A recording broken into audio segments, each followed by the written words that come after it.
Mary McCain says, the one and only Mary McCain says, Q, question. When we're learning English, it's pretty important to have coherency. But the thing is, we're not immune from the fact that being frozen in the middle of a conversation. Oh, sometimes you get frozen in a conversation. Like, mine goes blank. What would we do for this problem? What's your personal advice, Luke? Everybody sometimes goes blank.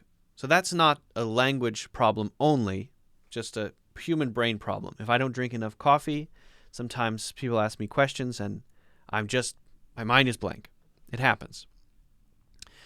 For that, in a conversation, in a discussion situation, my secret weapon is questions. It's my secret weapon. Instead of being the one who always has to say things in a discussion, if I'm not feeling really sharp or I'm not feeling very clear, I feel like I'm going to get stuck. Instead of coming into a situation and thinking, oh, I'm going to say things. I know that sounds weird coming from me because I sit here for an hour and a half and just talk constantly. But I'm not a very talkative person. In social situations, I'm very quiet. I like to sit back and I like to pretend like I'm listening to what other people say. And so the secret weapon is the power of questions. It's amazing. Number one, people love talking about themselves, right? So don't go into social situations. Don't go into discussions or conversations with the assumption that I have to be ready to talk. I need to be ready to speak. That's fine. If you like to speak, if you're a talker, wonderful. You need to have the ability to have conversation. Very important. But don't think of conversation as me speaking. Okay, your turn. Now my turn. Now your turn. Now my turn. Now your turn. Now my turn. Conversation over. Very nice to meet you. See you next time. This is not a conversation. This is a game of ping pong with words. A conversation is when you are thinking about what the other person says, you really hear them, and you're asking questions as they talk, as they go, and you want to know what they have to say. And you're using your questions as this magical little key to unlock little areas in their mind, which turn into words that you can then understand, which allow you to understand them better as a person. So if you're a good question asker, you have a power that is almost unbelievable and definitely underappreciated. Seriously, if you're good at asking questions, you know how to ask questions, and you're genuinely curious, you can sail through life without ever needing to answer for anything.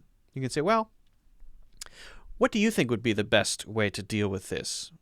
Instead of me automatically trying to come up with an answer suddenly, right? Or maybe, well, do you think you could clarify what you mean by this and then maybe answer? Ask for clarification. Always return it back. Either if you're not feeling comfortable to answer, or if you just want to know a little bit more, you want to engage a little bit more. Ask personal questions in conversations that get people talking about their opinions and their experiences. Good questions are usually not yes-no questions. They're usually not questions that have a simple answer, like 42.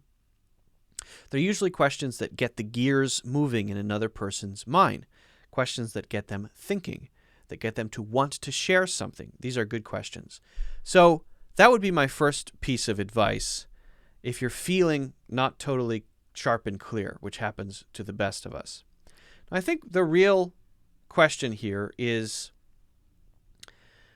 what happens if you're speaking and you kind of forget the words that you want, or you think you should have thought of those words, but you couldn't, right? What do you do in that sort of situation? First, don't be afraid to pause. Sometimes we feel pressure to just say something, right? But if you take 5 seconds to think, that was a weird noise that my throat made, to think and then say something, there's nothing wrong with it. We feel this pressure, but where's the pressure coming from? From others? No, you're giving yourself the pressure. If you watch good speakers, they pause all the time. They're not afraid to stop and think. So don't be afraid to stop. The power of the pause. The power of the question, the power of the pause. Stop, consider, and then answer. Find the right word, whatever you need to do. So that's one. Powerful tool, silence. Thinking. Good. Now, what about just not quite having the words together that you need to express yourself in general? Well, this is when it comes down to skill. So this is something that you can practice. This is what I've often recommended. When you want to improve this ability to use the vocabulary that you already know, all you do is practice doing just that. Practice using the vocabulary that you already know. Give yourself a word or a question. Sit down. Turn on your phone camera. Sit down in front of your, just like that. Turn it on, facing yourself. Take a video. And record yourself talking for 2.5 minutes. Maybe do it like I've talked about before with voice dictation, and then have something like Grammarly that checks it for you. Great. But practice it. And you'll find that as you do that, the words that you need will come to you faster. If you're not practiced, if you're not really working at that, then when you need to speak, it kind of isn't a surprise that you're not very comfortable doing that, right? Think about the answer to this question. I'm just answering this question in the moment, right? But if I hadn't practiced being able to answer questions in the moment, then it might be hard to know what I want to say. But I know what I want to say. I know what I want to say because I've done this kind of thing a lot. I do this sort of thing all the time. So it's just kind of there. It's just in my head. But that's just because of practice. That's just because I practiced a lot. So we sometimes think of being frozen as, oh, that's just something about me. That's just how I am. What kind of person are you? Well, I like coconut cream pie, and I like coffee, and I had coconut cream pie for dessert. Very delicious. And I like coffee, and I'm the type of person who gets stuck when he is expressing his opinions. No, those are not equivalent. I like coffee, and I'm working on a skill that is at this place right now, but in 2 months will be here. Some things are not just things about you. Some are things that, if you want to, you can improve, you can change over time. People often see their current state as just what they are. This is just what I am. It's who I am. I think that's ridiculous. Some things are like that. I think some things are just true about you. Most things are not. Most things are things that change over time. Maybe I won't like coffee someday. That's unlikely. I probably will. But the point that I want to get across is that you can't expect to be good at anything if you don't do it a lot and practice it a lot.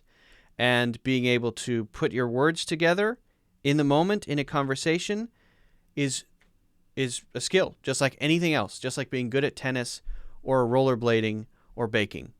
It's just a skill, and it's a learnable skill. It's a practicable skill. So I hope that answers your question, Mary McCain. If you guys haven't already done so, make sure you hit the like button, of course, much appreciated. Don't forget to subscribe and check out my full courses in the links in the description.